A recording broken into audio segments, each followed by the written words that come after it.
Hello guys, welcome to our channel. তো আজকের এই ভিডিওতে আমরা কথা বলবো Mumbai city FC versus Mohun Bagan super giant ম্যাচটি নিয়ে। ম্যাচটি কবে কোথায় অনুষ্ঠিত হতে চলেছে, দুটো দলকে নিয়ে আলোচনা করব। পাশাপাশি মোহনবাগান কোন ফরমেশনে যেতে পারে, কেমন লাইন আপ নিয়ে নামতে পারে। তো দুটো লাইন আপ মেনলি তোমাদেরকে আজকের এই ভিডিওতে জানাবো। পাশাপাশি মলিনা এই ম্যাচে কি পরীক্ষা নিরীক্ষা করতে পারে সেটা নিয়েও কথা বলবো। তো ভিডিওটা খুবই ইন্টারেস্টিং হবে, শেষ পর্যন্ত দেখতে থাকো। আর এই চ্যানেলে যারা প্রথমবার এসেছো তারা অবশ্যই সাবস্ক্রাইব করে পাশের বেল আইকনটিকে অল প্রেস করে দিও। তো চলো শুরু করা যাক। প্রথমেই আমরা কথা বলে নেব Mohun Bagan super giant versus Mumbai city FC. ম্যাচটি কবে কোথায় অনুষ্ঠিত হতে চলেছে। তো এই ম্যাচটি অনুষ্ঠিত হতে চলেছে 1 মার্চ শনিবার বিকেল 5টা থেকে মুম্বাই সিটি এফসির হোম গ্রাউন্ড মুম্বাই ফুটবল এরিনাতে। আর এই ম্যাচে লাইভ তোমরা জিও হটস্টার, স্টার স্পোর্টস 3 এবং স্পোর্টস 18 চ্যানেলেও দেখতে পারবে। পাশাপাশি এশিয়ানেট প্লাস এই চ্যানেলেও তোমরা দেখতে পারবে। তো যদি দুটো টিমের পয়েন্ট টেবিল নিয়ে আলোচনা করি, মোহনবাগান সুপার জায়ান্ট ইতিমধ্যেই লিগ শিল্ড উইনার হয়ে গিয়েছে। তারা 52 পয়েন্ট নিয়ে 1 নম্বরে রয়েছে 22 ম্যাচে।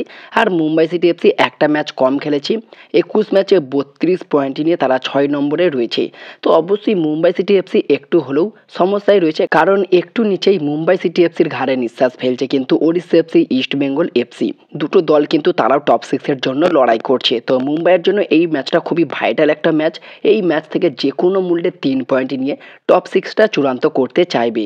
তবে আমি মনে করছি মোহনবাগানও কিন্তু অল আউট যেতে পারে 3 পয়েন্টের জন্য, কারণ এই মুম্বাইয়ের এগেনস্টে মোহনবাগানের রেকর্ড কিন্তু খুব একটা ভালো নয়। বেশিরভাগ ম্যাচেই কিন্তু মুম্বাই জয়লাভ করেছে। তো যদি আমরা হেড টু হেড রেকর্ড নিয়ে আমরা কথা বলি, তো লাস্ট 5টা ম্যাচের রেকর্ড অনুযায়ী মোহনবাগান কিন্তু মাত্র একবার জিতেছে এই মুম্বাই সিটি এফসির এগেনস্টে।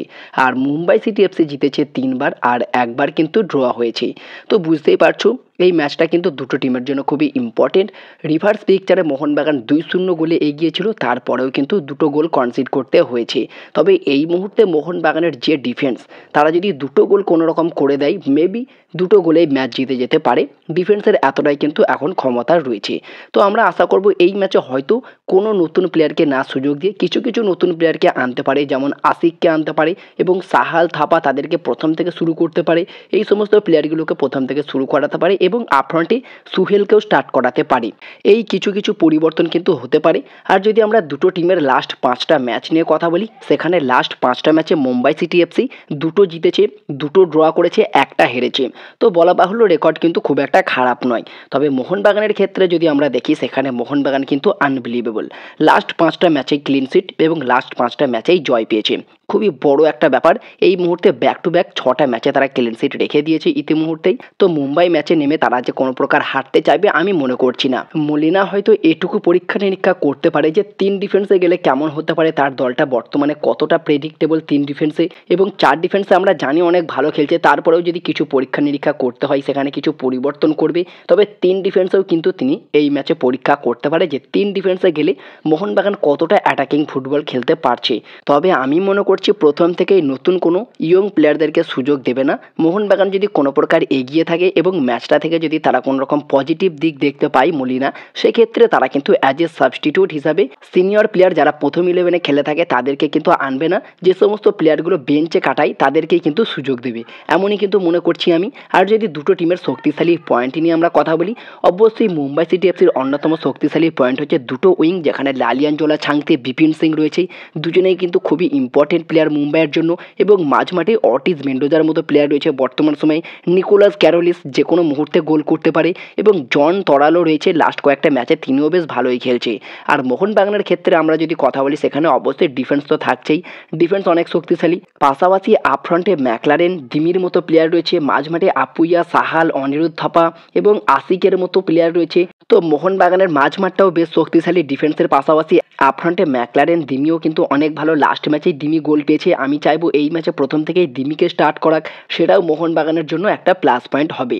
তো যদি আমরা কথা বলি মোহনবাগান কোন ফরমেশনে যেতে পারে, কেমন লাইন আপ নিয়ে নামতে পারে, তো আমি একটা ফরমেশন তো আলোচনা করবো যেটা মলিরা প্রত্যেক ম্যাচেই নামায়, সেটা হচ্ছে 4-2-3-1। আর একটা ফরমেশন আমি আলোচনা করবো যেটা আমার পার্সোনাল ওপিনিয়ন, 3-5-2। 3-5-2 এই ফরমেশনটাতেই প্রথম দিকে শুরু করেছিল, তবে খুব একটা সাফল্য পায়নি। হয়নি ডিফেন্সের কারণে। তবে এই মুহূর্তে মোহনবাগানের ডিফেন্স লাইন যতটা স্ট্রং, আমি মনে করছি হয়তো পরীক্ষা করলেও করতে পারে এই মুম্বাই ম্যাচে 3 ডিফেন্সে গিয়ে একটু অ্যাটাকিং ফুটবল খেলতে চাইবে, সেখানে 3-5-2 ফরমেশনটা ইউজ করা যেতেই পারে। তো যদি আমরা প্রথমে 4-2-3-1 এই ফরমেশনের লাইন আপটা দেখে নিই তাহলে কেমন হতে পারে। তো 4-2-3-1 এই ফরমেশনে গেলে মোহনবাগানের লাইন আপ হতে পারে অনেকটা এই রকম। গোলকিপারে বিশাল কাইত, তবে আমি মনে করছি বিশাল কাইতের জায়গায় ধীরাজ সিংকেও সুযোগ দিলে দিতে পারে। ধীরাজও কিন্তু বেশ ভালো গোলকিপার, তবে দেখা যাক কাকে শুরু করাই এই ম্যাচে। আর 4 জন ডিফেন্সে, লেফট ব্যাকে ক্যাপ্টেন সুভাশিস বোস, তবে এখানে আমানদীপ সিংয়ের মতো অপশন রয়েছে, তবে প্রথম থেকে মেবি সুভাশিসকে স্টার্ট করালেও করাতে পারে। 2 জন সেন্টার ব্যাকে টম আলরেড সঙ্গে আলবার্তো রড্রিগেজ এবং রাইট ব্যাকে আশিস রায়। 2 জন সেন্ট্রাল ডিফেন্সিভ মিডফিল্ডে অনিরুদ্ধ থাপা সঙ্গে আপুইয়া। 3 জন অ্যাটাকিং মিডফিল্ডে লেফট উইঙ্গারে লিস্টন কোলাসোর জায়গায় আশিক কুরুনানকে স্টার্ট করাতে পারে এবং রাইট উইংয়ে মানবীরের জায়গায় সাহালকে স্টার্ট করাতে পারে। আর একদম নাম্বার 10 অথবা অ্যাটাকিং মিডফিল্ডার পজিশনে দিমিত্রি পেত্রাদসকে স্টার্ট করানো উচিত এবং আপফ্রন্টে স্ট্রাইকারে জেমি ম্যাকলারেনকে স্টার্ট করানো উচিত। জেসন কামিংস এই ম্যাচে সাসপেন্ড থাকছে 4টে ইয়েলো কার্ডের কারণে, তাকে এই ম্যাচে পাবে না। গোয়া ম্যাচে আবারও পাবে, ঘরের মাঠে খেলবে সেই ম্যাচটা 8ই মার্চ। তো জেসন কামিংস সেই ম্যাচে ব্যাক করবে। তো 4-2-3-1 ফরমেশনে গেলে লাইন আপটা এরকমও হতে পারে অনেকটা, এবং দুটো উইঙ্গারকে রেস্ট দিতে পারে, যেখানে আশিক এবং সাহালকে লেফট এবং রাইট উইঙ্গারে সুযোগ দিতে পারে। অ্যাটাকিং মিডফিল্ডে দিমিকে প্রথম থেকেই স্টার্ট করাতে পারে। তো 4-2-3-1 এরকমই একটা লাইন আপ কিন্তু আমি আশা করছি যে মোহনবাগান এই ম্যাচে নামাক এবং অনিরুদ্ধ থাপা, সাহাল, আশিক তাদেরকে প্রথম থেকেই স্টার্ট করাক। সেক্ষেত্রে অনেকটাই ভালো হবে, কিছু কিছু প্লেয়ারও কিন্তু রেস্ট পেয়ে যাবে। আর যদি 3-5-2 এই ফরমেশনে আমরা মোহনবাগানের লাইন আপ দেখি, সেক্ষেত্রে অনেকটাই অ্যাটাকিং একটা লাইন আপ আমরা দেখতে পারবো। আর মেনলি মোহনবাগান এই দলটা কিন্তু 3-5-2 এই ফরমেশনটাকে উদ্দেশ্য করেই দলটা গঠন করা হয়েছিল। তবে আনোয়ার চলে যাওয়ার পরে পুরোপুরি প্ল্যানটা নষ্ট হয়ে যায়, যার ফলে প্রথম দিকে 3 ডিফেন্সে অনেক ব্যর্থ হয়েছে, পরে 4 ডিফেন্সে ব্যাক করে মলিনা এবং ভালো সাফল্যও পেয়েছে। এখনও পর্যন্ত 14টা ক্লিন শিট রেখেছে এই ডিফেন্স লাইন। তো সেক্ষেত্রে আমি মনে করছি এই ম্যাচে যদি পরীক্ষা করতেই হয়, আরও একবার 3 ডিফেন্সে গিয়ে পরীক্ষা করতে পারে মলিনা। আর যদি 3-5-2 এই ফরমেশনে যাই তাহলে মোহনবাগানের লাইন আপ হতে পারে অনেকটা এই রকম। গোলকিপারে বিশাল কাইত অথবা ধীরাজ সিং, যে কোনো কেউ স্টার্ট করতে পারে এই ম্যাচে। 3 জন ডিফেন্সে, লেফট সেন্টার ব্যাকে সুভাশিস বোস, রাইট সেন্টার ব্যাকে আশিস রায়, একজন প্রপার সেন্টার ব্যাকে আলবার্তো রড্রিগেজ অথবা টম আলরেড, তবে আমি চাইবো আলবার্তোকেই স্টার্ট করাক। 5 জন মিডফিল্ডারে, 2 জন সেন্ট্রাল ডিফেন্সিভ মিডফিল্ডে আপুইয়া সঙ্গে অনিরুদ্ধ থাপা, আর 2 জন উইঙ্গার থেকে লেফট উইঙ্গারে আশিক কুরুনিয়ান, রাইট উইঙ্গারে সাহাল আব্দুল সামাদ, একজন নাম্বার 10 অথবা অ্যাটাকিং মিডফিল্ডারে দিমিত্রি পেত্রাদস, আর আপফ্রন্টে 2 জন স্ট্রাইকারে জেমি ম্যাকলারেন সাথে সুহেল ভাট। সুহেল ভাটকে সুযোগ দেওয়া দরকার এই মুহূর্তে, যেহেতু জেসন কামিংস কার্ড সমস্যার কারণে থাকছে না। তো জেমি ম্যাকলারেনের সঙ্গে কিন্তু সুহেল ভাটকেও চান্স দিলে অনেকটা বেটার হবে এই 3-5-2 ফরমেশনটাতে গেলে। তো তোমাদের কি মনে হয় এই দুটো ফরমেশনের মধ্যে কোনটায় গেলে বেটার হতে পারে?